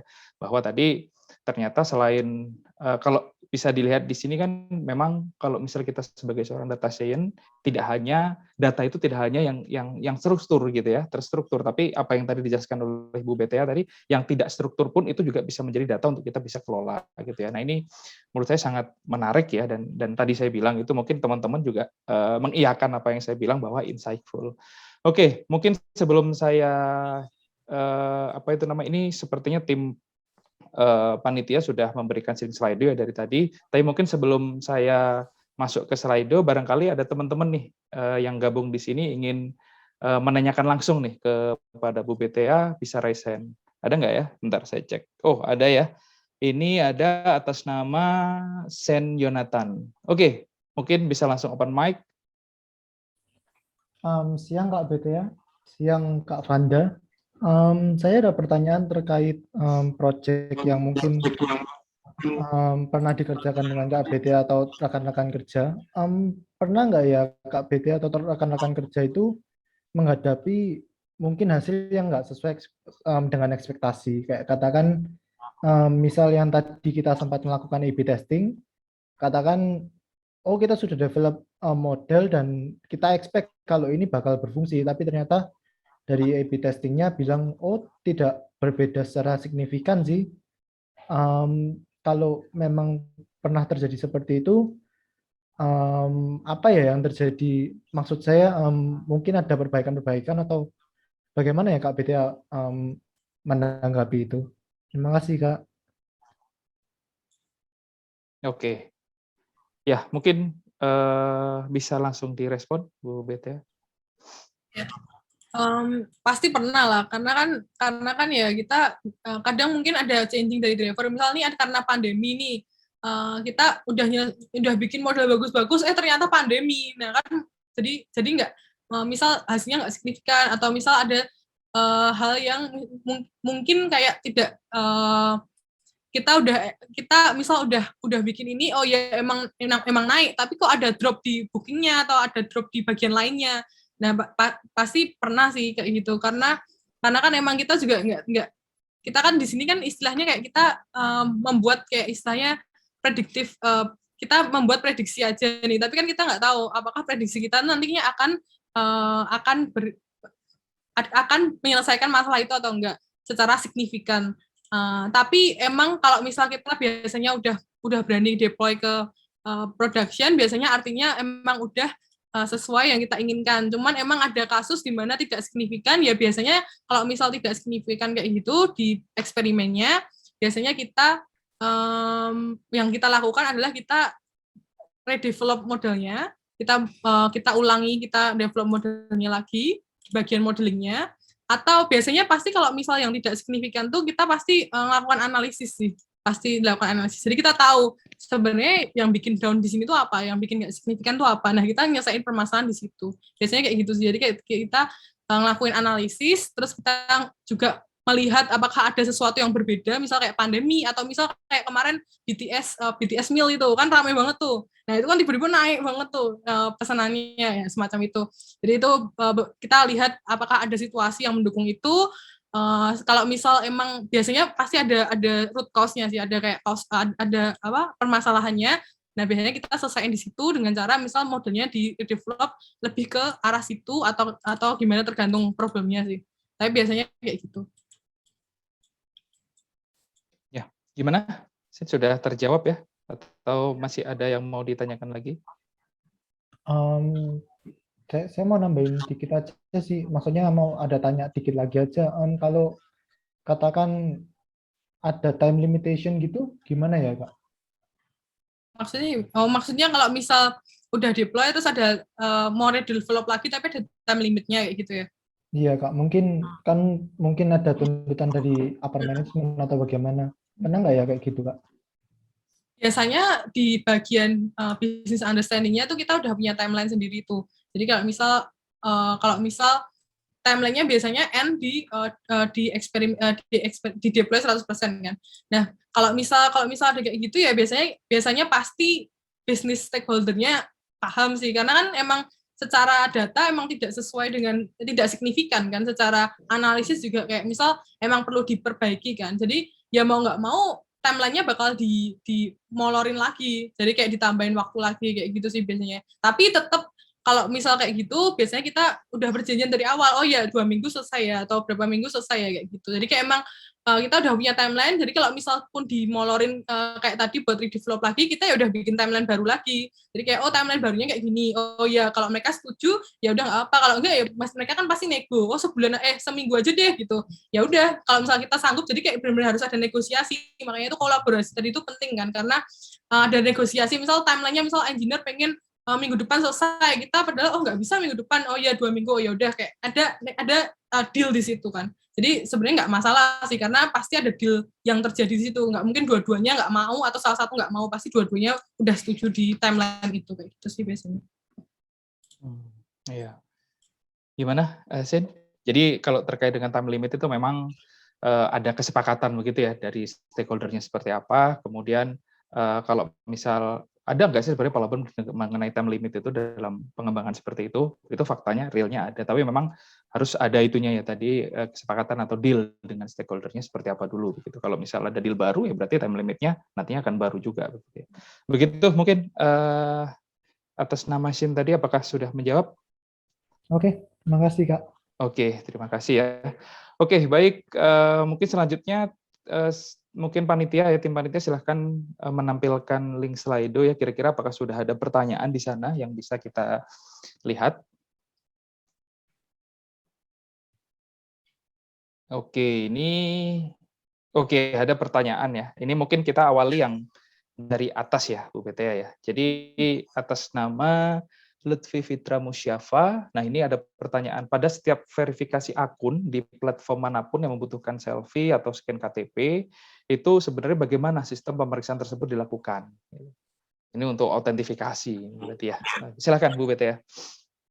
Sebenarnya saya nggak boleh jawab sih ini, karena kan ini kan Ya, maksudnya ini kan rahasia perusahaan gitu loh. Karena kan ini gimana verifikasi selfie scan KTP, tapi biasanya mostly di semua perusahaan pasti ada tools-nya sendiri-sendiri sih buat develop ini. Tapi maksudnya nggak bisa sistemnya menjawab dengan jelas sistemnya kayak gimana, nggak bisa jawab. Karena kan rahasia perusahaan. Ya, betul ya, karena memang kalau terkait dengan sertifikasi itu memang apa itu namanya, memang sifatnya itu rahasia begitu ya. Tapi menurut info dari Bu Betia ada tools gitu memang yang digunakan untuk itu gitu, untuk memproses verifikasi akun dari masing-masing penggunanya. Oke, mungkin kita lanjut ke pertanyaan selanjutnya.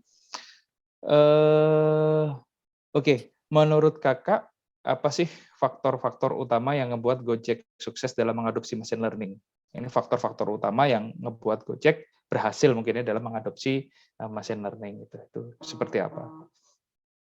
Kalau menurut saya faktor yang paling utama banget itu adalah kita punya data.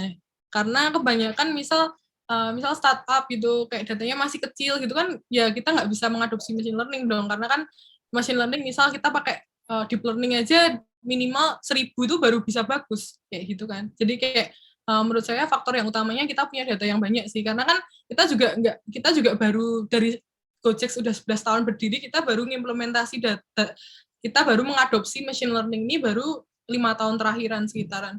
Jadi maksudnya, jadi kita menunggu dulu ada data yang terkumpul, baru kita bisa mengaplikasikan itu kan. Karena kalau misal datanya kurang cukup, dan misal dari segi engineering, data engineer dan sebagainya itu kurang kuat juga kan, kita nggak bisa mengaplikasikan ini dengan baik gitu.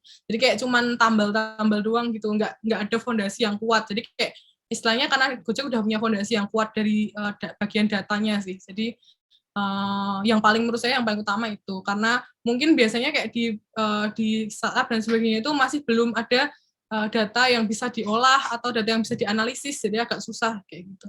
Paling ya sama apa ya, Gojek sukses lah selain itu, tapi yang paling utama itu sih mungkin ya dari pengalaman orang-orangnya sih mungkin ya. Selain itu, tapi tetap yang paling utama sih bagian data. Kita udah punya data infrastruktur yang bagus, yang udah di-develop, jadi kita baru masuk setelah itu kayak gitu kan. Jadi udah siap gitu istilahnya. Ya, jadi faktor utama berarti dari data infrastrukturnya dulu begitu ya, karena tadi disebutkan oleh Bu Betia bahwa semakin banyak data itu maka semakin bagus gitu ya. Jadi faktor utamanya adalah di data infrastruktur itu tadi. Semoga menjawab ya ini untuk atas nama Nisrina Febrianti. Oke, kemudian saya lanjut lagi di pertanyaan selanjutnya. Nah, ini pertanyaannya ini mungkin relate ya dengan, karena yang nanya mungkin mahasiswa, jadi relate nih gitu. Jadi kalau misal nih Bu Betia ini kembali jadi mahasiswa gitu ya. Nah, ini mereka perlu tips ini. Jadi tips-tips apa saja yang bakalan dikasih untuk diri Bu Betia ini agar bisa mulai belajar dan menekuni data science. Nah, ini sekaligus untuk memotivasi ini berarti, untuk memotivasi teman-teman mahasiswa. Silahkan.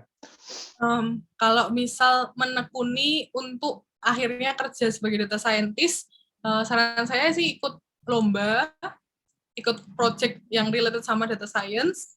Terus kalau misal belajar ini sih, belajar statistik. Terus walaupun data science tuh mungkin core-nya statistik, tapi tetap harus bisa clean code juga, misal ngoding dengan baik kayak gitu. Jadi misal makanya harus diaplikasikan kan, karena kan kita butuh familiarity tadi, terus kita juga butuh gimana kita ngoding dengan baik dan efektif, karena kan kita kerjanya tadi kolaborasi tadi. Jadi kita nantinya kode kita nih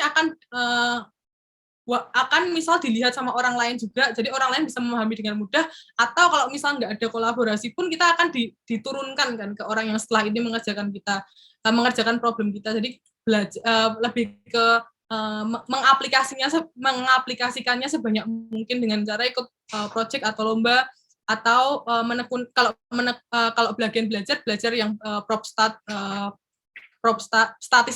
statistika itu yang ini sih yang paling. Tapi ya itu pokoknya harus mengaplikasikan, benar-benar latihan kayak latihan Kaggle lah, apalah, lomba lah, semua bisa, pokoknya yang ada aplikasinya dari data science. Terutama ini sih presentasi, karena kita kan nantinya juga akan presentasi ke business stakeholder dan sebagainya. Kalau misal kita nggak kebiasa bagaimana menaruh bagaimana menjelaskan secara step by step apa yang kita kerjakan di project kita bakal kesusahan juga nantinya akan menjelaskan ke business stakeholder atau yang sebagainya, atau orang-orang lain kayak gitu. Jadi mungkin makanya kan biasanya lomba ada latihan presentasi juga. Jadi mungkin itu bisa yang paling utama itu sih, pokoknya terjun langsung secara aplikatif ke apapun yang relate sama data science.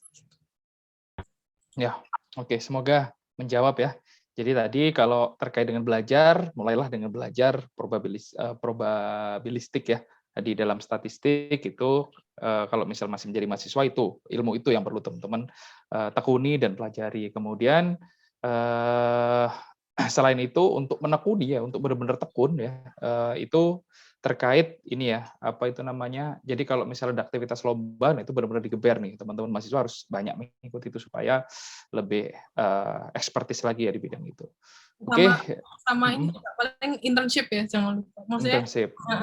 Summer gitu, misal Mei, Juni, Juli gitu, internship. Karena di internship kan kita belajar real life-nya secara langsung nih. Misal kita lomba kan kita nggak tahu real life-nya, tapi di internship, di part-time itu kan kita, walaupun mungkin datanya banyak yang rahasia, tapi paling nggak kita dapat gambaran nih, kita kayak kira-kira kalau kita jadi data scientist tuh kayak ngapain gitu. Internship sama part-time juga penting sih. Itu paling ya, tambahan ya internship ya, itu juga cukup penting untuk dilakukan, untuk dilaksanakan. Oke, semoga menjawab ya. Ini ternyata atas nama Ninomus ya. Oke, mungkin selanjutnya masih ada waktu ya ini barangkali ya. Oke, selanjutnya ini apa ini pertanyaannya dari Joel Rayapoh ini. Pada kasus bobolnya proses verifikasi muka akun Gojek ternyata terjadi karena penggunaan topeng 3D. Bagaimana penjagaan data scientist Gojek ke depannya? Oh, ini pembobolan pakai topeng 3D. Nah, gimana nih, Bu BTA? Sebenarnya ini bukan ranah saya buat menjawab juga ya, karena kan kalau misalnya saya menjawab ini nih, terus nanti orang lain yang punya topeng 3D, oh ini berarti penanganannya gini. Nah, kita nanti shift ke situ nih, akhirnya mungkin penggunaan topeng yang 4D atau gimana gitu. Jadi kayaknya nggak etis sih buat saya menjawab pertanyaan ini. Mungkin ya pasti, tapi tim bagian verifikasi pasti memperbaiki sistemnya sih. Tapi gimana-nya nggak bisa jawab. Iya, iya. Karena terkait tadi yang problem case tadi yang dijelaskan dulu BPTA, tadi kan lebih ke arah teks ya, teks analysis, teks mining begitu. Sehingga memang tadi itu kan di awal-awal sudah dijelaskan bahwa di Gojek itu datanya sangat variatif dan kemudian bagiannya juga masing-masing begitu. Nah, di BPTA ini memang kecenderungannya fokusnya ke bagian teks. Makanya tadi ketika di real case itu ke chat begitu ya, kemudian ke feedback berupa ulasan seperti itu. Oke, saya lanjut ke pertanyaan selanjutnya. Mungkin ini mohon maaf ya teman-teman yang sudah menyampaikan pertanyaan tapi mungkin tidak bisa dibacakan semuanya begitu ya karena memang keterbatasan waktu. Ini saya sendiri sudah diingatkan kalau misal di Q&A nanti waktunya tinggal sekian begitu ya, sehingga mohon maaf banget nih bagi teman-teman yang sudah menyampaikan pertanyaan tapi belum bisa disampaikan dan belum bisa terjawab oleh Ibu BTA. Oke, untuk pertanyaan selanjutnya, bagaimana cara kita sebagai data scientist itu mendefine problem yang terjadi di perusahaan yang nantinya bisa berguna untuk orang banyak di dunia nyata saat ini?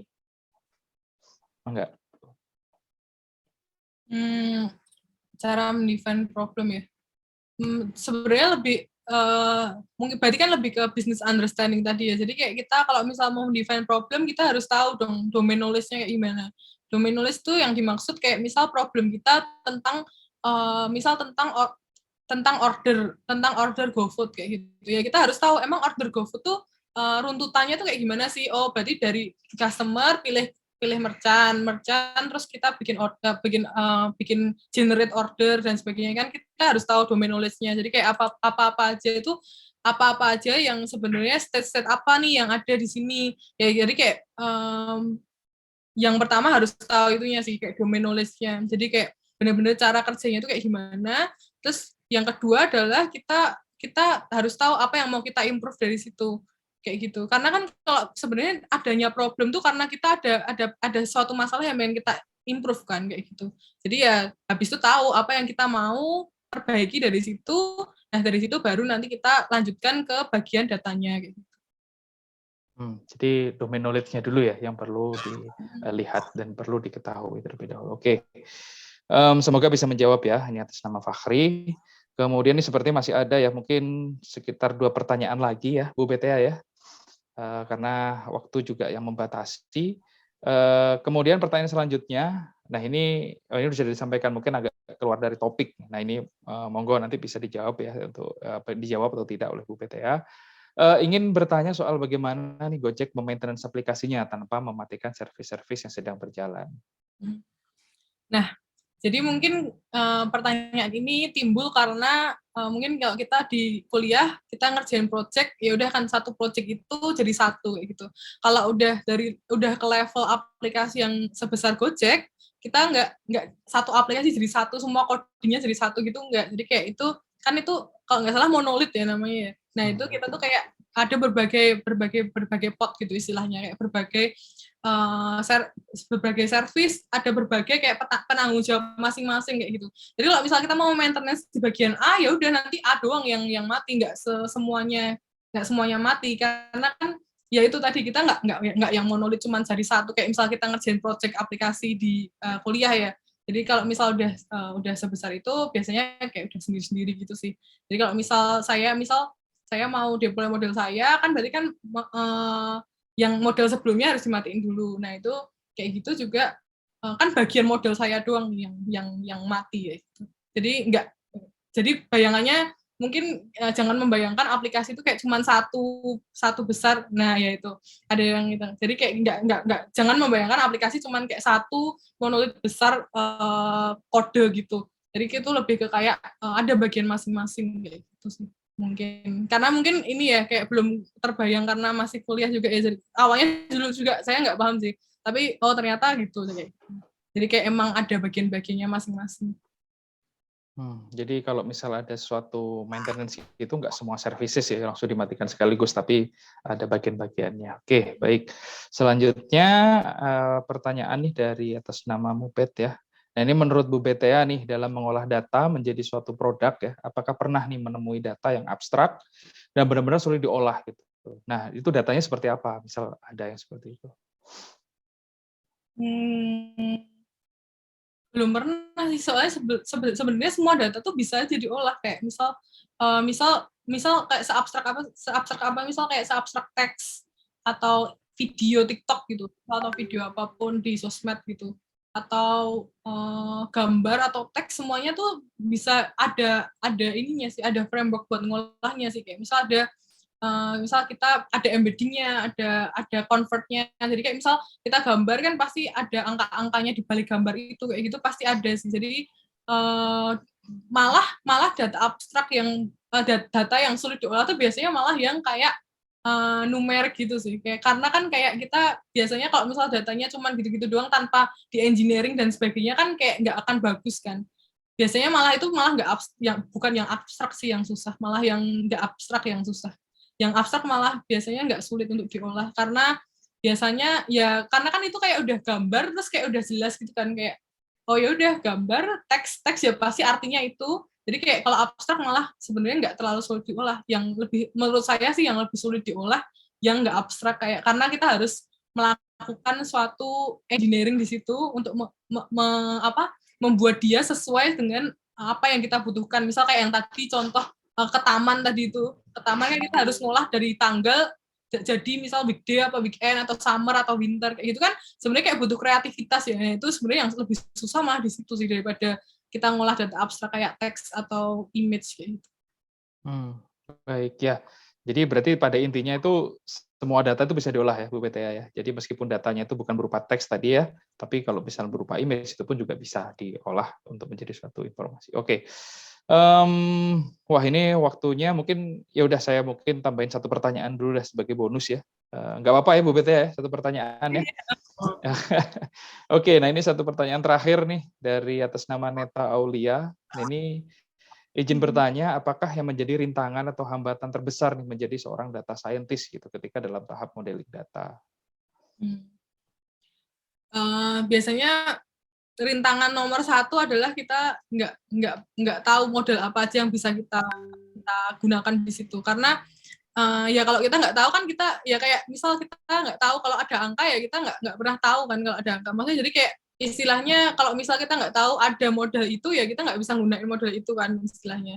Jadi harus familiar sih. Jadi rintangannya adalah kalau misal dan nggak ada teman buat diskusi. Jadi kayak misal udah nggak familiar sama modelnya, nggak ada teman diskusi itu paling ini sih. Karena kan ya kalau misal kita bisa brainstorming sama sesama data scientist kan jadi kayak lebih oh ya ada model itu ya ternyata kayak gitu kan. Jadi kayak ada dua pikiran kayak gitu. Jadi mungkin rintangannya kalau kita nggak familiar sama modelnya. Karena emang kadang saya akui kadang saya juga kayak nggak oh ada ya baru dengar nih model itu yang baru kayak gitu. Karena kan data kan sekarang pertumbuhannya pesat banget ya, kayak benar-benar algoritma yang baru udah banyak banget kayak gitu. Jadi kayak harus keep up dengan itu dan kadang keep up-nya itu agak sulit karena kan kita selalu mengerjakan problem yang beda-beda gitu kan. Jadi ya itu sih yang paling terbesar itu kalau nggak familiar sama modelnya. Selain itu, karena nantinya kita akan kayak masuk ke rabbit hole gitu loh. Jadi kayak nggak selesai kayak explore model doang. Padahal sebenarnya kalau misal kita misal brainstorming tanya ke orang gitu, kita tahu oh ada model itu ya kayak gitu. Paling itu sih kalau yang terbesar. Ya, ini mungkin jadi salah satu mungkin yang kesulitan juga bagi mahasiswa ketika diperlihatkan banyak algoritma gitu ya, berbanyak metode, terus kemudian bagaimana sih sebenarnya yang memilih metode yang tepat gitu. Mungkin pertanyaannya akan menjurus ke situ juga gitu. Dan tadi Bu BT menyampaikan itu memang menjadi salah satu rintangan ya karena tidak familiar dan solusinya adalah brainstorming gitu ya. Itu bisa menjadi salah satu solusi untuk itu. Oke, baik. Saya rasa cukup ya untuk sesi pertanyaan. Ini mohon maaf sekali nih kepada teman-teman mahasiswa yang sudah menyampaikan pertanyaan, tapi belum sempat ditanyakan, begitu sebelum sempat dijawab oleh narasumber kita pada siang hari ini. Mohon maaf begitu ya. Jadi ya mungkin untuk pertanyaan-pertanyaan selanjutnya ini mungkin bisa di-keep gitu ya. Nanti kalau misalnya ada sesi selanjutnya terkait dengan ini nanti bisa ditanyakan kembali begitu. Oke, baik untuk sesi Q&A saya kira cukup ya. Terus kemudian sebelum sesi ini berakhir dan mungkin sebelum saya kembalikan ke MC begitu, ini ada apresiasi dari fakultas ya berupa sertifikat yang diberikan kepada Ibu BTA dan di sini ada Pak Fakih ya sebagai ketua lab. Silakan Pak Fakih. Terima kasih Bu BTA atas waktunya ya. Cukup luar biasa dan sangat detail dan sistematis. Yang menarik bagi saya adalah real case-nya tadi itu benar-benar kita diperlihatkan bagaimana sih Gojek itu dalam mengelola datanya. Dan itu semoga teman-teman bisa terbayang ya, menjadi motivasi gitu ya, menjadi inspirasi bagi teman-teman untuk belajar data science lebih lanjut. Mungkin teman-teman panitia bisa di share screen. Jadi ini BPTA ada apresiasi kecil dari kami, sertifikat penghargaan kepada narasumber. Mungkin bisa tetap kita akan menjalin hubungan untuk ke depannya. Mungkin suatu saat mungkin bisa bertemu lagi di informasi maupun di fakultas rekayasa industri. Teman-teman panitia mungkin bisa di capture sebagai ini ya dokumentasi ya. Ya. Silakan tim panitia untuk meng-capture ya.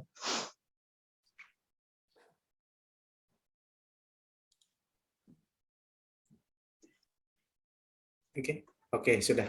Ya, terima kasih. Saya ucapkan terima kasih kembali ke semua ini ya, ke semua teman-teman ya, narasumber dan moderator dan semuanya yang terlibat di sini. Saya kembalikan lagi ke Pak Vanda.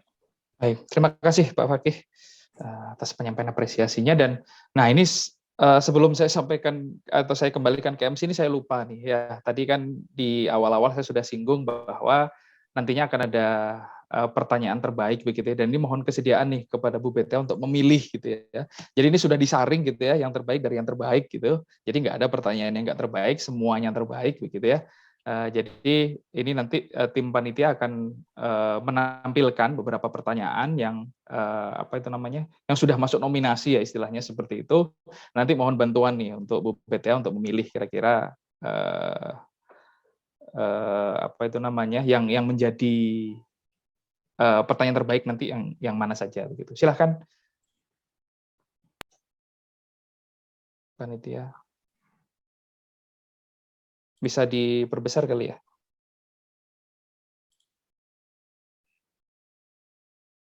Oke, nah dari beberapa pertanyaan itu, nah kira-kira pertanyaan yang mana nih? Yang menurut Bu BTA itu menjadi pertanyaan yang terbaik.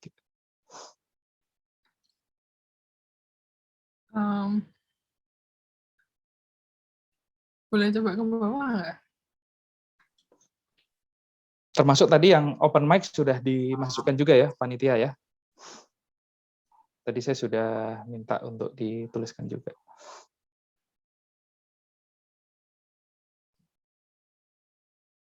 Udah ya, cuma sampai anonymous ini ya pilihannya.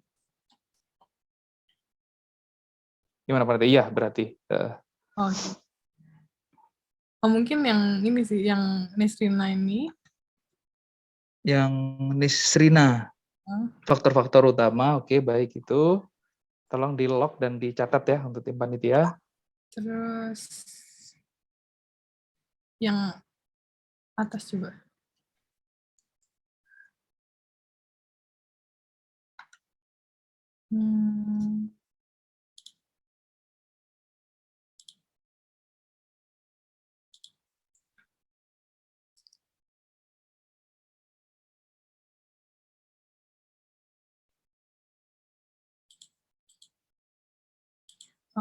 Fahri. Yang atas nama Fakhri, oke. Sama yang Anda yang terakhir. berani ngomong aja deh, yang tadi berani open mic tadi. Oh, yang open mic. Jadi kepada atas nama Shin tadi ya. Tadi mungkin belum sempat tercatat di sini berarti. Oke, jadi itu tadi ya pilihan dari Bu BTA. Sekali lagi ini pertanyaan terbaik dari yang terbaik ya. Jadi tidak ada pertanyaan yang tidak terbaik, semuanya terbaik. Dan selamat nih kepada tadi atas nama Shin gitu ya. Terus kemudian yang kedua atas nama Nisrina. Dan yang terakhir atas nama siapa tadi? Fakhri ya kalau nggak salah. Oke, selamat kalian mendapatkan reward dari penyelenggara gitu ya. Oke, baik.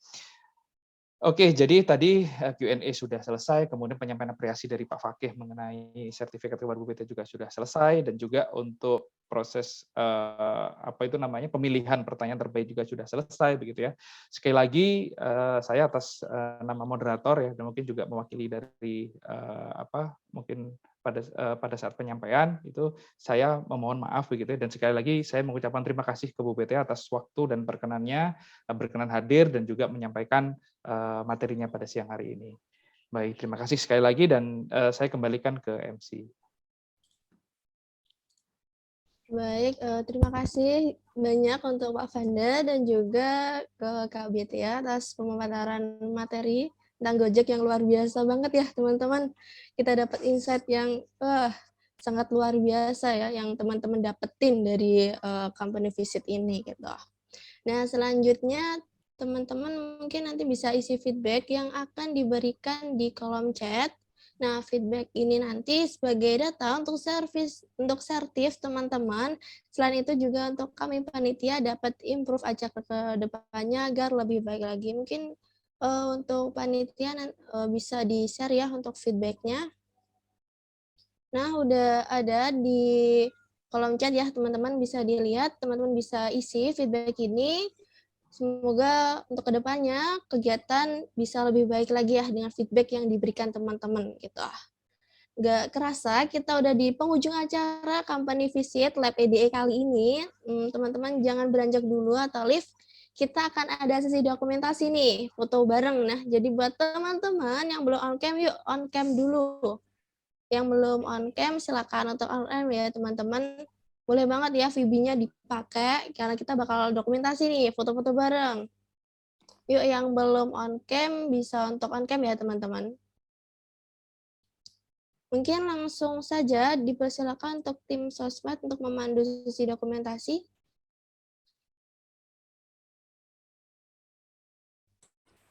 Oke, aku ambil alih ya. Teman-teman bisa on cam dulu. Baru sedikit nih yang on cam nih.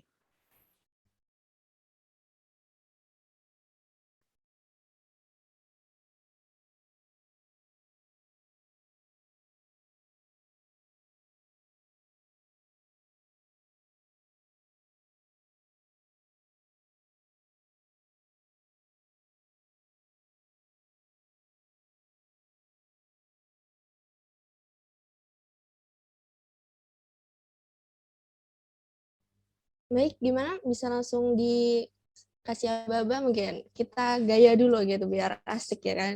Oke, kita tag ya. Gaya ya, oke gaya. 1, 2, 3. Oke. Lagi. 1, 2, 3. Oke, cukup. Baik, terima kasih untuk sosmed ya telah memandu sesi dokumentasinya tadi.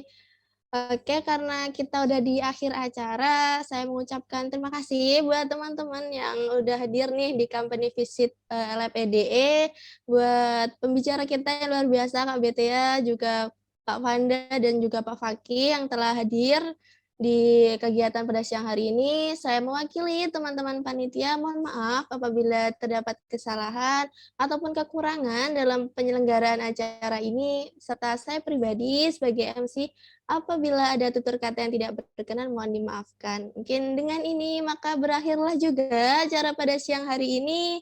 Terima kasih banyak. Sekian, selamat sore. Wassalamualaikum warahmatullahi wabarakatuh. Waalaikumsalam.